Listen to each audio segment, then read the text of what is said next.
Good morning po mga kababayan. Sir, this is Jam, the Filipino channel, ang inyo pong lingkod. So today is masikip to masikip yata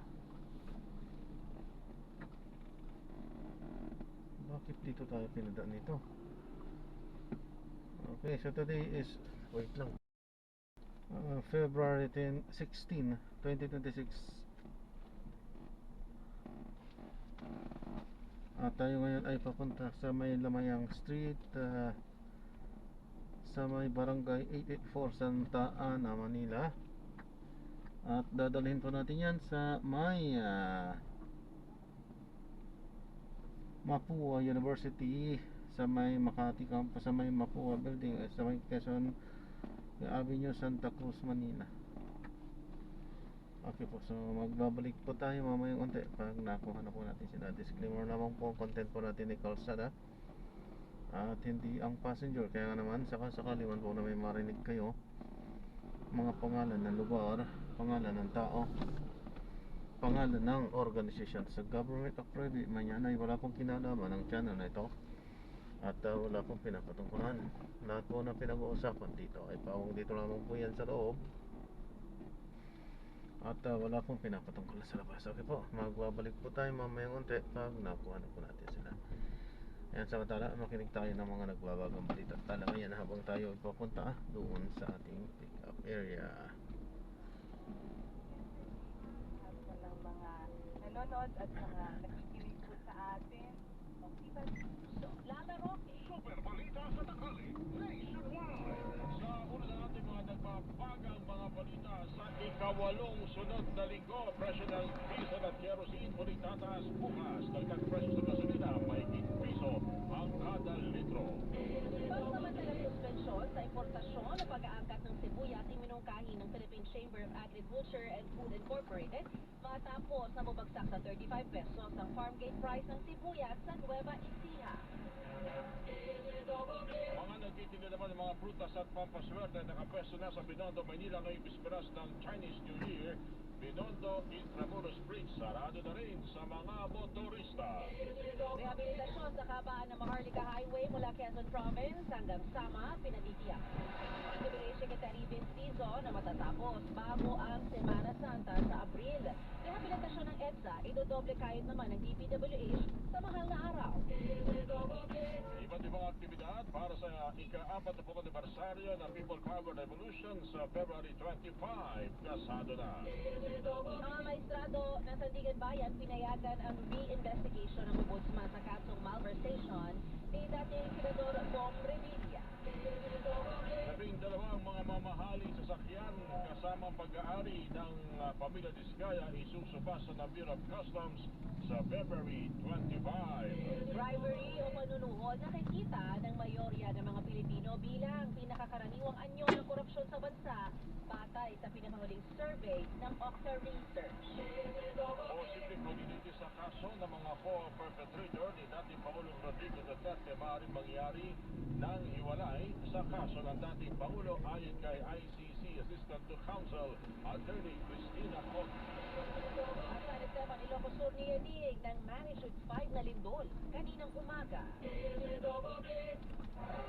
Ito ang super balita sa tanghali nationwide.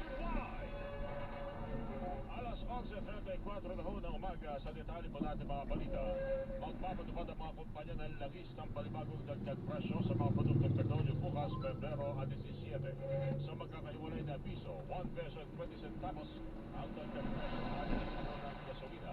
60 centavos naman ang dagdag presyo kada litro ng diesel at kerosene.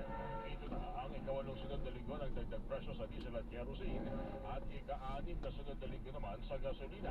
Karamihan sa mga gasolinahan magpapatupad ng oil price adjustment. Alas 6 na umaga bukas, ang dagdag presyo bungsod ng paggalaw ng presyo ng langis sa pandaigdigang pamilihan. Super balita sa tanghali nationwide. Dumadaing na ang mga nagtitinda ng bigas dahil sa pahirapang pagkuha ng supply nito. Sa Pasig Mega Market, sinabi ng mga nagtitinda na kahit ang kanilang mga supplier namumroblema na sa supply ng bigas. Kung meron mang bigas na dumating, hindi naman umano maganda ang kalidad. Sa ngayon, 45 pesos kada kilo ang pinakamurang bigas na durog at madilaw. Ang local regular milled rice nasa 51 pesos per kilo, habang ang local well-milled rice 53 pesos kada kilo. Samantalang kapos na rin ang supply ng imported na bigas. Sa ngayon, 56 pesos kada kilo ang Vietnam at Thailand rice.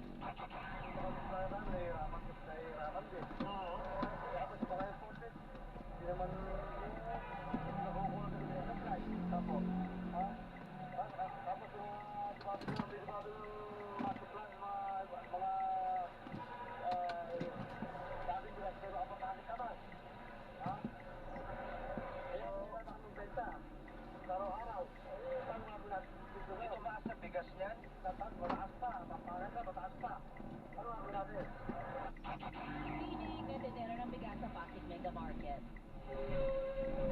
Iginit naman na samahang industriya ng agrikultura o SINAG na hindi dapat nagkakaroon ng problema sa supply ng imported na bigas sa mga pamilihan sa ngayon. Ayon kay Rosendo Socher, President Good morning. Good morning po. sa problema sa Ramang pabahay ng gobyerno na alagaan ang kanilang tahanan. Tuesday yung pasok. Nanawagan si Pangulong Ferdinand Marcos Jr. sa mga benepisyaryo ng Expanded PH o Kapansang Pabahay para sa Pilipino Program na alagaan ang kanilang bagong tahanan kasama ang kanilang mga mahal sa buhay. Sa kanyang pagdalo sa ika-7 anibersaryo ng Department of Human Settlement and Urban Development o DSUD, sinabi ng Pangulo na mula Hulyo ng 2022 hanggang Enero ngayong taon, nakapagpatayo na ang pamahalaan ng mahigit 423,000 housing units sa ilalim na Expanded 4PH program. Taklaw sa programa ang horizontal, vertical at rental housing units. Kasabay ng construction, sinabi ng Pangulo na pinalalakas din ang mekanismo para maging mas magaan ang pagkuha ng tirahan. Sa katunayan, anyay na ibaba na ang interest ng housing loan, kaya mas dumami na ang nakikinabang sa programang pabahay ng gobyerno. Malaking tulong sa kanya ang subsidiya ng pamahalaan para mas marami pang pamilyang Pilipino ang mabigyan ng pagkakataon na magkaroon ng sariling tahanan. Binigyan din ng Pangulo na ang free cash plan. Sa nasisimula ng proseso ng pangmatagalang rehabilitasyon ng Maharlika Highway. Kasama na rito ang pagkuha ng malalaking construction company na may makinarya para sa mahusay na paggawa ng vertikal na lansangan. Bukod pa ito sa paggamit ng serbisyo ng mga dayuhang consultants at mga bagong teknolohiya para sa mahusay na paggawa ng Maharlika Highway. Salita ka na.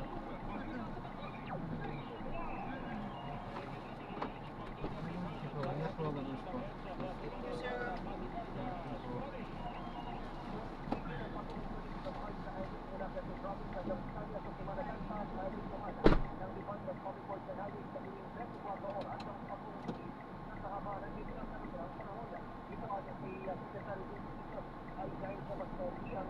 Ayan, so na-drop na natin sila. Maraming salamat po sa panonood. Hanggang sa muli. Ingat po at God bless. Paalam po muna pa sa mantala at tayo ay gagawa na ng ibang video sa ating susunod na mission. Paalam po muna pa sa mantala. So this is Jam, the Filipino channel, ang inyong po. Paalam po.